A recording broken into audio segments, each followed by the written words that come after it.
बिस्मिल्लाहिर्रहमानिर्रहीम। अल्लाह ताला के पाक नाम से शुरू जो बड़ा मेहरबान नहायत रहम करने वाला है।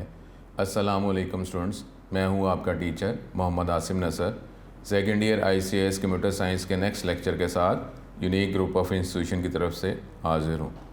उम्मीद करता हूँ स्टूडेंट आप खैरियत से होंगे और अल्लाह के करम से 5 वक्त की नमाज़ अदा करते होंगे, कुरान पाक पढ़ते होंगे और जो इल्म आपको हासिल हो उस पर अमल भी करते होंगे। स्टूडेंट ये अब किसी दुनियावी बंदा जो है अगर कोई ख्याल कर ले तो हम उसकी शुक्रगुज़ार ही रहते हैं। जब भी वो नज़र आए तो कैसे हमें उसका शुक्रगुज़ार हम हो जाते हैं और शुक्रगुज़ार ही होना चाहिए। लेकिन अब कुरान में क्या लिखा हुआ है कि जिधर भी तुम देखो तुम्हारी नज़र वापस आ जाएगी, लेकिन ये हम काउंट ही नहीं कर सकते कि अल्लाह ताला की कितनी रहमतें नेमतें हैं और वो हर चीज़ जो है मुकम्मल है। तो अब अल्लाह जो है जो इतनी नेमतों से हमें नवाज रहा है, हम काउंट ही नहीं कर सकते, तो उसका का शुक्रगुज़ार नहीं होना। और शुक्रगुज़ार होने का सबसे बेहतर तरीका जो है जो अल्लाह ताला ने ख़ुद बताया हुआ है वो नमाज़ पढ़ना ही है। तो ये इल्म क्या, अब तो इल्म जिससे भी बात की जाए उसके पास ऐसे लगता है कि उससे ज़्यादा इल्म ही किसी के पास नहीं है। चाहे दुनियावी इल्म की बात की जाए चाहे दीनी इल्म की बात की जाए, अगर आप किसी से ही बात कर लें तो ऐसा लगता है कि सबसे बड़ा मुफ्ती यही बैठा हुआ है। तो अब वैसे तो अब एक टर्म जो सारे इस्तेमाल करते हैं तो हम भी इस्तेमाल कुछ कर लें। हर कोई अपनी टर्म्स बनाता रहता है और दीन में आसानियाँ खुद ही क्रिएट करता रहता है, हालांकि इस्लाम ने कहा या नहीं कहा। तो इस तरीके से अगर कुछ टर्म वैसे बना ली जाए तो फिर चलो ठीक है। फिर एक टर्म ये है मुफ्ती गूगल, तो अब मुफ्ती गूगल ही चल रहा है हर तरफ। तो मुफ्ती गूगल तो ऐसे तो नहीं होता ना, टीचरों की ज़रूरत नहीं होती, क्या उस्तादों की ज़रूरत नहीं होती। तो अब जो है वो तो मैं छोटी सी बात ही करना चाह रहा हूँ कि अल्लाह ताला जो है उसका जो करम जो है वो तो काफ़रों पे भी है। वो क्या, जो मुख्तलिफ एंगल्स हैं, लेकिन छोटी सी बात ये करना चाह रहा हूँ कि काफ़र जो है वो नाफरमानी करता रहा है, नाफरमानी ही कर रहा है, बुतों को पूज रहा है, गैर अल्लाह की इबादत कर रहा है। तो अल्लाह ताला जो है अज़ाब देने में जल्दी नहीं फरमा रहा। तो अब ये अज़ाब देने में जो जल्दी नहीं है ये भी तो करम ही है उसका। हालांकि इतनी नाफरमानी कर रहा है उसका तो फ़ौरन के फ़ौरन अज़ाब आना चाहिए, सज़ा मिलनी चाहिए। दुनियावी तौर पर कोई हो जाए, कोई गलती हो जाए तो फ़ौरन ही सज़ा ज़्यादातर लोग दे देते हैं, फ़ौरन छोड़ते ही नहीं है। अल्लाह ताला अब वो काफ़रों पे भी करम ही कर रहा है कि अज़ाब फ़ौरन नहीं आ रहा। तो अब जो है आप मुसलमान होकर अल्लाह ताला के बताए हुए अगर रास्ते पर नहीं चल रहे तो फिर सोचने वाली बात है ना। बाकी आप खुद सोच लें, अल्लाह ताला करम करे। अपने टॉपिक की तरफ चलते हैं। ये हम सेकंड चैप्टर हमने स्टार्ट किया हुआ है और इस सेकंड चैप्टर अब ऑलमोस्ट कंप्लीट ही है। आखिर में बस 1-2 शॉर्ट क्वेश्चन जो हैं वो हमने उसको रिवाइज़ करने हैं, रिपीट ज़रा नॉलेज हमारा बढ़ जाए। उसके बाद सेकंड चैप्टर के MCQs हमने कंटिन्यू करने हैं और इंशाल्लाह ताला जो है फिर इसको ख़त्म करना है। तो चैप्टर नंबर 2 हमारा ख़त्म हो जाएगा। अपने टॉपिक की तरफ चलते हैं। चैप्टर नंबर 2 जो है उसके कुछ शॉर्ट क्वेश्चन जो हैं वो बेहतर करके उसका नॉलेज, फिर आगे हम MCQs की तरफ चलते हैं। अपना बहुत ज़्यादा ख्याल रखें स्टूडेंट। ये टॉपिक जो है ये इंडेक्स का टॉपिक ये हमने पहले कर लिया हुआ है, इसको बस थोड़ा सा देख कर और फिर आगे चलते हैं। इंडेक्स जो है ये शॉर्ट क्वेश्चन में आ जाता है। अब इसके लिए ये 4 लाइनें लिखी हुई हैं, तो अब ये 4 लाइन ही इसका डेफिनेटली शॉर्ट क्वेश्चन हो जाएगा। It is another table. अब जिस तरह बुक जो हम पढ़ते हैं नॉर्मली, जो अच्छी बुक है, सारी बुक ही अच्छी होती हैं क्योंकि इल्म जो है उसके अंदर होता है, तो बुक के आखिर में इंडेक्स होता है। इंडेक्स जो है उसमें टॉपिक लिखे होते हैं अल्फ़ाबेटिकली और आगे जो है वो पेज नंबर भी लिखा होता है कि ये टॉपिक कौन से बुक के पेज नंबर पर मौजूद है। उसका फ़ायदा क्या होता है कि हमें पेज जो है टर्न आउट नहीं करने पड़ते, वो टॉपिक देखकर हम उस पेज पर देखकर डायरेक्टली उस पेज तक पहुंच जाते हैं, अपने टॉपिक तक पहुंच जाते हैं। उसका फ़ायदा क्या होता है कि अपने रिक्वायर्ड टॉपिक तक आप जल्दी पहुंच जाते हैं ना। तो इसी तरीके से डेटाबेस के अंदर भी जो है इंडेक्स का टॉपिक होता है और जब हम टेबल जब बनाते हैं, रिलेशन बनाते हैं, जो मुख्तलिफ़ कॉलम्स का कम्बिनेशन होता है, तो उसमें कोई ना कोई कॉलम जो है फील्ड जो है एट्रीब्यूट, हमने उसको भी डाटा गेट करने के लिए, सर्च करने के लिए हम उसको मेन बनाते हैं और वो डाटा जो उसके अंदर मौजूद होता है उस कॉलम में वो यूनिक होता है, डिफरेंट होता है और उससे फिर अपने रिकॉर्ड तक, अपने डाटा तक हम पहुंच सकते हैं। अब वो भी तो हम यही चाहेंगे ना कि अपनी डाटा तक हम ज़रा जल्दी पहुंच जाएं। तो इसलिए जो है वो जो कॉलम है उस पर ऑटोमेटिकली इंडेक्सिंग कर दी जाती है और इंडेक्स का फ़ायदा ही यही है कि रिक्वायर्ड डाटा तक जल्दी पहुंच सकें। तो ये इंडेक्स भी हमारे पास एक टॉपिक है, शॉर्ट क्वेश्चन भी है।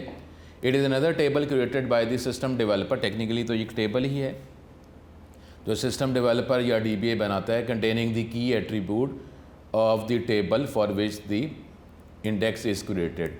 और जो टेबल आप जो कॉलम जो मेन होता है जिसको प्राइमरी की भी कहा जाता है, तो वो जो मेन एट्रीब्यूट है उसकी बेस पर इंडेक्सिंग कर दी जाती है और इसकी बुनियाद पर it has a very vital role in the database management system, specially in relational database management system. जो चैप्टर 1 में हमने डेटाबेस मॉडल में रिलेशनल मॉडल पढ़ा था।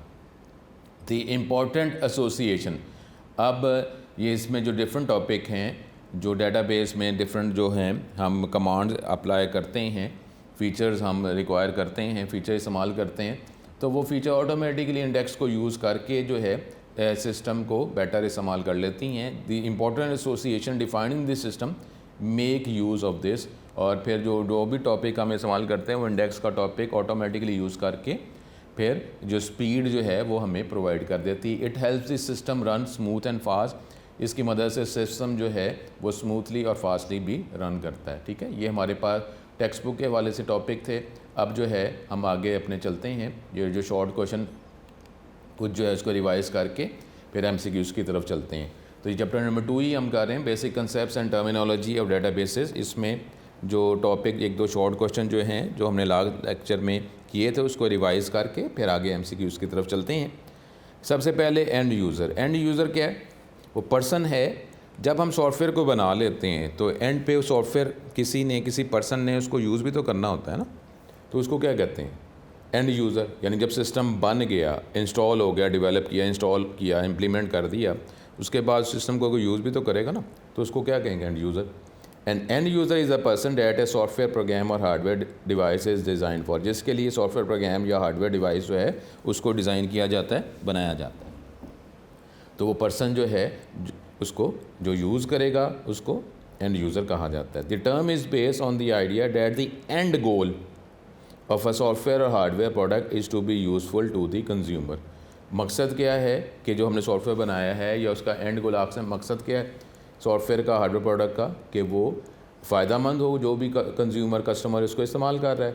The end user can be contrasted with the developers और programmers of the product. ठीक है, अब ये जिस तरीके से हमारे पास डेवलपर या प्रोग्रामर जो हैं उसको उसके साथ इसको लिंक किया जा सकता है कि जो ये बनाते हैं डेवलपर या प्रोग्रामर्स, तो उसको एंड पे यूज़ कौन करता है? End user. End user are also in a separate group from the installers और एडमिनिस्ट्रेटर्स ऑफ द प्रोडक्ट। कई दफ़ा इसको एक सेपरेट ग्रुप में इसको शामिल किया जाता है कि जो ग्रुप जो है वो इंस्टॉलर या एडमिनिस्ट्रेटर से डिफरेंट होता है। टू सिंप्लीफाई अगर आप कर लें इसको, the end user is a person who uses the software और hardware after it has been fully developed. यानी वो पर्सन है कि जो सॉफ्टवेयर या हार्डवेयर को यूज़ करता है जब ये सॉफ्टवेयर को, हार्डवेयर को डेवलप कर लिया जाता है, उसको इंस्टॉल अप्लाई कर दिया जाता है या अब उसको मार्केट किया जाता है ताकि कोई भी इसको खरीद सके। तो ये सॉफ्टवेयर या हार्डवेयर जो यूज़ करता है उसको एंड यूज़र कहा जाता है।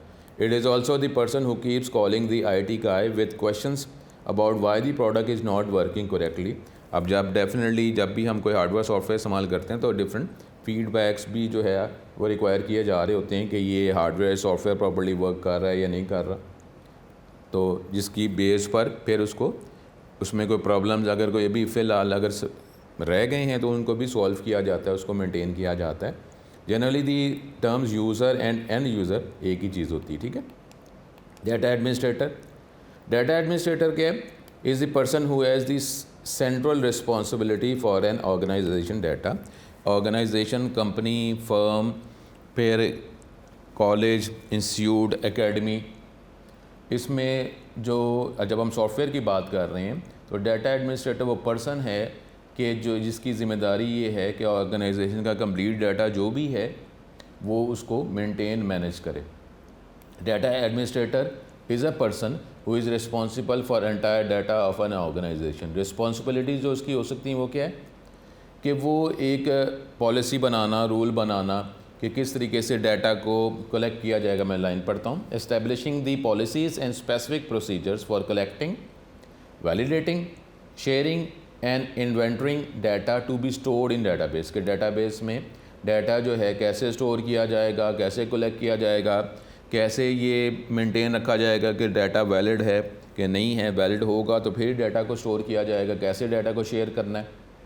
And for making information accessible to the members of the organisation, और वो जो भी ऑर्गेनाइजेशन, फर्म, कॉलेज है, यूनिक, अगर आपकी सिस्टम की बात करें, एकेडमी है, तो वो इस इंफॉर्मेशन को कैसे यूज़र को प्रोवाइड किया जाएगा, यूज़र इस इंफॉर्मेशन को, डाटा को कैसे एक्सेस करेंगे, and possibly to persons outside of it. He establishes data standards and supervises the data distribution in the organisation, के डाटा को कैसे डिस्ट्रीब्यूट किया जाएगा। अगर हम कंप्यूटर के हवाले से बात कर लें कि जी सेंट्रल पॉइंट जो है सर्वर एक जगह पे होगा, कहाँ पे होगा, किस तरीके से डाटा को राइट्स असाइन किए जाएंगे, कि डाटा कौन यूज़ कर सकता है, डाटा सेव कहाँ किया जाएगा। Data administration is a policy making function, ठीक है, and the data administrator should have access to senior corporate management, और जो ऑर्गेनाइजेशन जो है, कॉलेज जो है, जो इंस्टीट्यूट है, उसकी जो टॉप मैनेजमेंट है, तो उसके साथ इसका ताल्लुक़ होता है, क्योंकि डेफिनेटली सॉफ्टवेयर के अंदर इसने रूल्स एंड रेगुलेशन बनाने हैं, तो टॉप मैनेजमेंट जो रिक्वायर कर रही है वहाँ से मेन लॉजिक गेट करके ही उसको फिर सॉफ्टवेयर में इम्प्लीमेंट करेगा ना। तो इसलिए डाटा एडमिनिस्ट्रेशन जो है ये भी एक परफॉर्म करता है पॉलिसी मेकिंग फंक्शन, और इसकी डायरेक्ट एक्सेस होती है सीनियर मैनेजमेंट के साथ। He normally develops overall functional requirement for database use in the organisation. बिल्कुल सही है। Key person involved in the strategic planning of the data resource, कि डाटा कहाँ पे रखा जाएगा, कैसे एक्सेस किया जाएगा, ये सारी टेक्निकलिटी जो है इस पर्सन के साथ रिलेट होती है।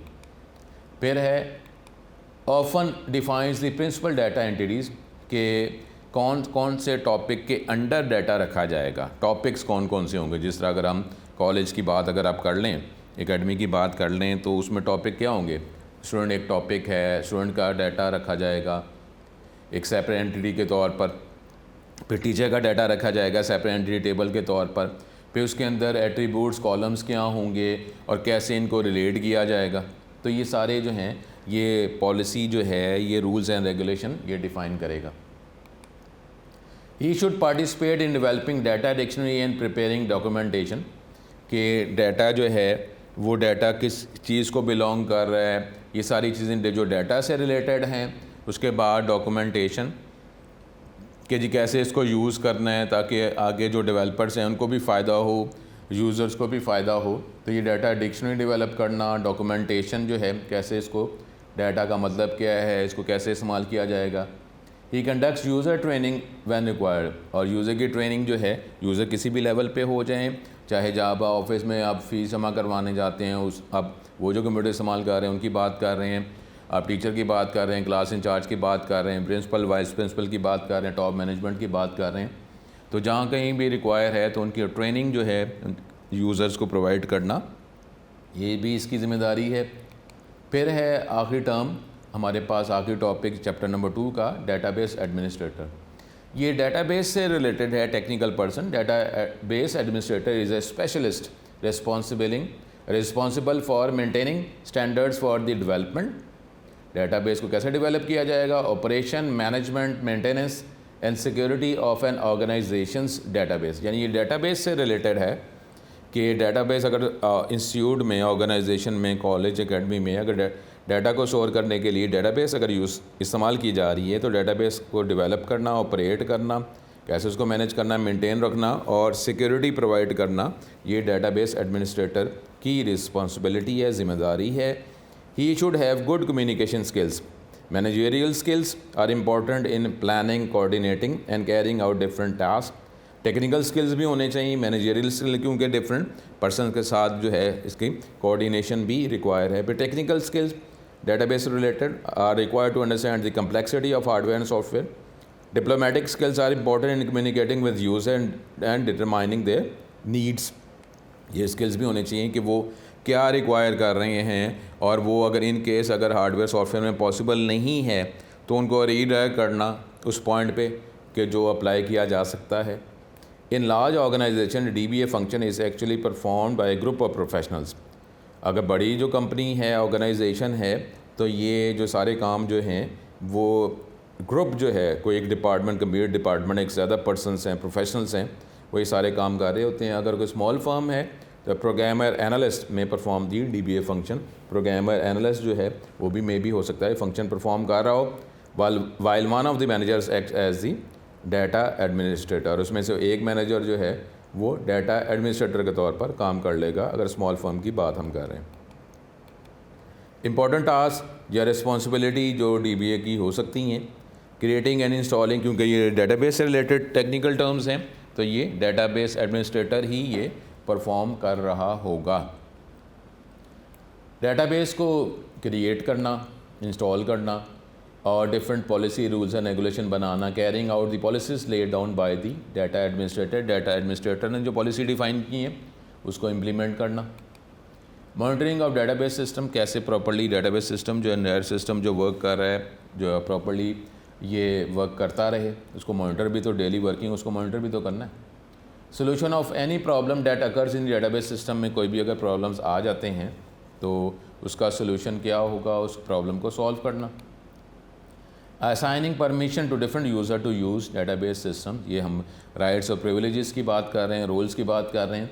डिफरेंट यूज़र्स को, डिफरेंट ग्रुप ऑफ यूज़र्स को रोल्स असाइन करना, इम्प्लीमेंट करना, अप्लाई करना, मॉनिटर करना, तो ये इसकी ज़िम्मेदारी है, इसकी फंक्शनैलिटी में, इसके काम में, रिस्पॉन्सिबिलिटीज़ में शामिल है। Taking regular backups of database, ये भी ज़िम्मेदारी है कि डेटाबेस जो है उसका एक्स्ट्रा कॉपी बैकअप लिया जाता रहे ऑटोमेटिकली। वैसे तो ये जो बड़े हमारे पास सॉफ्टवेयर जो टूल्स हम इस्तेमाल करते हैं उसके अंदर बैकअप की फैसिलिटी भी मौजूद ही होती है। डेफिनेटली कोई क्राइटेरिया स्पेसिफाई करना पड़ता है तो ऑटोमेटिकली बैकअप का फंक्शन परफॉर्म होता रहता है। Restoring the system in case of any problem और सिस्टम क्रैश, तो अगर प्रॉब्लम आ जाता है तो सिस्टम रिस्टोर कैसे करना है, कैसे वो एक्स्ट्रा जो बैकअप जो स्टोर किया जा रहा है उसकी मदद से सिस्टम जो है प्रॉपर्ली वर्क करता रहे, स्मूथली वर्क करता रहे, कोई प्रॉब्लम ना है तो रीस्टोर कैसे करना है अगर कोई प्रॉब्लम आ जाता है, ये हमारे पास था। फिर आखिर में है कि जी अगर हम रिस्पॉन्सिबिलिटीज़ कंपेयर कर लें डाटा एडमिनिस्ट्रेटर को और डेटाबेस एडमिनिस्ट्रेटर को जॉइंट रिस्पॉन्सिबिलिटीज़ क्या हो सकती हैं, वो क्या हैं जी। मेंटेनिंग द डाटा डिक्शनरी, इसका मतलब है कि ये जो डाटा डिक्शनरी को मेंटेन करना ये डाटा एडमिनिस्ट्रेटर और डेटाबेस एडमिनिस्ट्रेटर दोनों की combined responsibility. Standardising names and other aspects of data definition, suppose अगर आप कर लें कि मुझे एंटिटी टेबल बनाना है, उसका प्रॉपर नाम लॉजिकली क्या होना चाहिए, डिफरेंट जो है हम ऑब्जेक्ट्स बनाएंगे तो उसके क्या नाम होंगे, और जो भी डाटा को डिफ़ाइन करना है तो किस तरह डाटा को डिफ़ाइन किया जाएगा, जॉइंटली मिल के ये काम कर रहे होते हैं, दोनों की जिम्मेदारी है। प्रोवाइडिंग बैकअप, ये दोनों की जिम्मेदारी में आ रहा है। Providing security for the data stored in database and ensure privacy based on this security, ये दोनों की जिम्मेदारी। Establish a disaster recovery plan for the database, ये भी एक डेफिनेटली बेटर डेटाबेस मैनेजमेंट के अंदर ये भी चीज़ रिक्वायर है कि रिकवरी, डिज़ास्टर रिकवरी प्लान पहले से ही बनाया जाए कि इन केस अगर कोई प्रॉब्लम हो जाता है तो उसको सॉल्व कैसे किया जाएगा, ये पहले ही, ठीक है। डाटा मैनिपुलेशन इन DBMS सिस्टम, डाटा मैनिपुलेशन ये भी स्टूडेंट ये बोर्ड में ये क्वेश्चन इस तरीके से ये आया हुआ है, इसको आपने ज़हन में रखना है। डाटा मैनिपुलेशन इन डेटाबेस मैनेजमेंट, डाटा को कैसे मैनिपुलेट किया जाता है डेटाबेस मैनेजमेंट सिस्टम में। Data manipulation in DBMS is different from data manipulation, ठीक है, in file system. File system जो नॉर्मल फाइल सिस्टम उसमें डाटा को क्या तो मैनिपुलेट किया जाता है, तो DBMS में इसमें थोड़ा डिफरेंस होता है। अब वो क्या है, DBMS manipulate data as follows, it stores and manipulates data, data को ये स्टोर करता है, मैनिपुलेट करता है, मैनेज करता है टेबल की फॉर्म में, रिलेशन की फॉर्म में। DBMS provides the facility to easily insert new data, कि डाटा आपने को इंसर्ट करना है डेटाबेस में तो ये फैसिलिटी आपको प्रोवाइड करता है कि इजीली आप डाटा इंसर्ट कर सकते हैं। जब हम ये जो टूल MS एक्सेस हमारे सिलेबस में शामिल है, जब हम इस टूल को यूज़ करेंगे तो आपको ये ईजीनेस जो है ये मिलती जाएगी जब आप उसको कंपेयर करेंगे C लैंग्वेज के साथ। अभी ये फर्स्ट 4 चैप्टर्स जो हैं ये थ्योरेटिकल चैप्टर्स हैं, जैसे ही चैप्टर 5 आ जाएगा तो फिर जब हम वर्किंग करेंगे और आप ये देखेंगे कि वर्किंग कितनी हमारे पास जो है अगर आसानी से हम कर रहे हैं, क्योंकि अगर हार्डवेयर प्रोग्रामिंग नहीं है, कोई आपने कॉम्प्लेक्स मैथमेटिकल कैलकुलेशन नहीं करनी, तो डेटाबेस सिस्टम जो है DBMS को यूज़ करके डेटाबेस बनाकर सॉफ्टवेयर इम्प्लीमेंट करना, बनाना ये आसान है, तो इसलिए जो है डेटाबेस DBMS इस्तेमाल किया जाता है। अगर कॉम्प्लेक्स मैथमेटिकल कैलकुलेशन है, कोई हार्डवेयर प्रोग्रामिंग है, साथ आपने करनी हार्डवेयर डिवाइसेस के साथ मैनिपुलेट करना है सॉफ्टवेयर को, तो फिर जो है फिर लैंग्वेज इस्तेमाल की जाती है। वैसे तो कंबाइन भी किया जा सकता, कुछ पोर्शन डेटाबेस और कुछ पोर्शन फिर प्रोग्रामिंग, ठीक है, कोई लैंग्वेज इस्तेमाल करके। DBMS provides the facility to easily modify existing data in database. ये जो हम सारी चीज़ें पढ़ रहे हैं ना, तो जब हम ये चैप्टर नंबर 5 स्टार्ट करेंगे तो ये सारी चीज़ें आपको नज़र आ रही होंगी कि हम डाटा को मॉडिफाई करना है तो बड़ी आसानी से हम उसको मॉडिफाई करें as compared with the program written in C language. DBMS provides the facility to easily retrieve existing data from database. तो बड़ी आसानी से डाटा हम रिट्रीव गेट भी कर सकते हैं। डिफरेंट क्राइटेरिया जो हम मेंशन करेंगे उसके अकॉर्डिंग डाटा बहुत इजीली गेट किया जा सकता है। DBMS provides the facility easily delete करना चाहें बड़ी आसानी से किया जा सकता है। DBMS consist of one or more relation, क्योंकि एक टेबल एक ज़्यादा रिलेशंस मौजूद हैं तो रिलेशनशिप क्रिएट करना। सी लैंग्वेज में चैप्टर 14 में एक टॉपिक हमने पॉइंटर का पढ़ा था स्लाइडली, तो वो पॉइंटर जो है उसकी मदद से हम ऑब्जेक्ट्स जो हैं वो तो लैंग्वेज में भी हम बना सकते हैं, कंप्यूटर प्रोग्रामिंग लैंग्वेज में, लेकिन उनके ऑब्जेक्ट्स को रिलेट करने के लिए ज़रा कंसेप्ट थोड़े स्ट्रॉन्ग हैं, थोड़ा सा हमें मेहनत थोड़ी ज़्यादा करनी पड़ती है और उसमें पॉइंटर्स का टॉपिक इस्तेमाल होता है। लेकिन अगर आप ये डेटाबेस में जब हम रिलेशन बनाएंगे, जब इसको टेबल बनाएंगे और उनको आपस में रिलेट करना होगा, जॉइन करना होगा, तो ये बस बड़ी आसानी से उनको जॉइन किया जा सकता है। DBMS में consist of one or more relation or tables. The relation in relation database managers are connected through different types of relationship techniques, और ये बड़ी आसानी से हम इसको कर सकेंगे। DBMS uses index to search the required data quickly and efficiently. और इंडेक्स का जो टॉपिक हम देख रहे हैं, जब इसको इम्प्लीमेंट करेंगे तो जैसे एक क्लिक से एक आइकॉन है, एक सिंपल शॉर्टकट आइकॉन, एक कमांड, सिंपल कमांड से इंडेक्सिंग जो है क्रिएट हो जाएगी, ये हम देखेंगे बड़ी आसानी से। DBMS usually uses structure query language, और स्ट्रक्चर क्वेरी लैंग्वेज ऐसी लैंग्वेज है, बड़ी इजी टू यूज़ लैंग्वेज है, इंग्लिश की तरह की लैंग्वेज है, बड़ी आसान लैंग्वेज है, हमारे सिलेबस में शामिल तो नहीं है, लेकिन जब अगली नेक्स्ट डिग्री में आप पढ़ेंगे तो ये बड़ी आसान लैंग्वेज है as compared with C language to perform different operations in the data. अब ये आगे हम ये अब स्टार्ट करते हैं जो इस चैप्टर के MCQs, अब हम इसको स्टार्ट कर रहे हैं।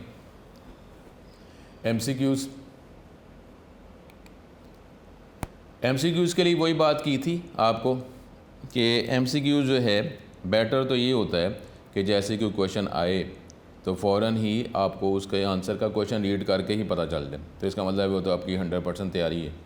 लेकिन अगर आपको क्वेश्चन रीड करके आंसर नहीं पता चला, चलो ठीक है, वो जो 4 ऑप्शंस हैं उनको देखकर फ़ौरन हमें पता चल जाए, तो क्रॉस चेकिंग ज़रूर करनी, दोबारा चेक ज़रूर करना है, तो वो भी ठीक है। उसके बाद अगर जो है सोच के भी आ गया, और अगर लास्ट जो क्रिटिकल है कि हमें पता ही नहीं है, तो आपको ये बार बार मैं बता रहा हूँ कि MCQ को स्किप नहीं करना होता, छोड़ना नहीं होता, तो आप उसको क्रॉस आउट करते रहते हैं। एक ऑप्शन आप समझते हैं कि ये तो मुमकिन ही नहीं है, उसको क्रॉस आउट कर लें, दूसरे क्रॉस आउट कर लें, तो नंबर ऑफ़ जो अटैम्प्ट्स हैं जिस पे आपने गौर करना है वो उसको कम करते जाएं, तो ये भी एंड पे मैक्सिमम जो क्रिटिकल है नेगेटिव इस तरह सॉल्व किया जाता है, MCQ को छोड़ना नहीं होता। Concept of database evolve from, अब इसके लिए हम देखेंगे MCQ, इसके ऑप्शंस को पता चलेगा। The concept of database evolve from computer, software, traditional file management system या हार्डवेयर। डेटाबेस का जो कंसेप्ट है कहाँ से इसको अखज़ किया गया है, एवॉल्व, ये उभरा है, निकाला गया, निकला है, एवॉल्व किया गया है, तो ये हमारे पास C option, traditional file management system, क्योंकि डेटाबेस का ये कंसेप्ट ही यही है कि पहले जो डाटा जो नॉर्मल फाइल सिस्टम को यानी पेपर फाइल्स को यूज़ करते हुए डाटा को हम मैनेज कर रहे हैं, तो अगर कंप्यूटर में इसको अगर हमने मैनेज करना है तो फिर कौन सी टर्म इस्तेमाल की जाती है, तो वो डेटाबेस ही। अगर आपने डाटा स्टोर करना है और डिफरेंट फॉर्म्स में डाटा गेट ही करना है, तो डेटाबेस ही हमारे पास इजी एक बेटर कंसेप्ट है। तो ये नॉर्मल जो फाइल मैनेजमेंट सिस्टम है, ट्रेडिशनल फाइल मैनेजमेंट सिस्टम जो है, जो पहले इस्तेमाल किया जाता था, उससे ही ये डेटाबेस की टर्म बनाई गई आसानी के लिए, फिर उसको इम्प्लीमेंट किया जाता है। सी ऑप्शन इसका सही आंसर है। फिर the number of characters in fix length field is, अगर फिक्स लेंथ फील्ड है, अब फिक्स लेंथ फील्ड का नॉर्मली हर एमसीक्यू के अंदर कोई ना कोई एक टॉपिक होता है कि इस एमसीक्यू में किस टॉपिक की बात की जा रही है। अगर आपको उस टॉपिक का कंसेप्ट जो है क्लियर है तो उसका आंसर जो है वो फाइंड आउट करना मुश्किल नहीं होता। यहाँ पर आप क्या है, फिक्स लेंथ फील्ड। अब फिक्स लेंथ फील्ड का हमें पता होना चाहिए। फिक्स लेंथ फील्ड का मतलब है कि जितनी भी आप फील्ड कॉलम जब आप बनाएंगे, आप प्रॉपर्टी की बात करेंगे, कैरेक्टरिस्टिक की बात करेंगे, जिस तरीके से आप स्टूडेंट के रोल नंबर, ये एक फ़ील्ड है, इसका नाम फील्ड है, ये डिफरेंट टेस्ट के मार्क्स जो फील्ड हैं। तो अगर फिक्स लेंथ फील्ड इस्तेमाल करते हैं तो उसमें कितने कैरेक्टर्स इस्तेमाल किए जाते हैं, जितनी भी लेंथ एंटर करते हैं उसमें उतने ही कैरेक्टर इस्तेमाल किए जा रहे होते हैं। नेम में अगर आपने 40 कैरेक्टर्स का अगर फील्ड की लेंथ आपने फ़िक्स कर दी है तो 40 कैरेक्टर्स 40 बाइट्स ही इस्तेमाल किए जाएंगे, चाहे आपने 10 कैरेक्टर 10 बाइट्स का ही नाम अगर एंटर कर दिया। कांस्टेंट है, 5 है, 255 है या वेरिएबल है, तो डेफिनेटली ये कांस्टेंट ही है कि जितनी आपने फील्ड की लेंथ रखी है उतने ही कैरेक्टर इस्तेमाल किए जाएंगे या उतने ही बाइट्स इस्तेमाल किए जाएंगे। ठीक है। Number of characters in variable length field. अब वेरिएबल लेंथ फील्ड का हमें कंसेप्ट पता होना चाहिए। तो वेरिएबल लेंथ फील्ड क्या है कि आपने फील्ड की जितनी लेंथ रखी, लेकिन अब जो है उतने ही कैरेक्टर उतने बाइट्स इस्तेमाल नहीं होंगे, बल्कि जितने कैरेक्टर्स या बाइट्स जो है आपने उसमें स्टोर किए, लिखे, उतने ही कैरेक्टर्स इस्तेमाल किए जाएंगे। The number of characters in variable length field कितनी है जी? कांस्टेंट है, 5 है, 255 है या वेरिएबल है। तो इसकी लेंथ जो है वो वेरिएबल ही है। The number of character variable length field is D option, variable. ठीक है।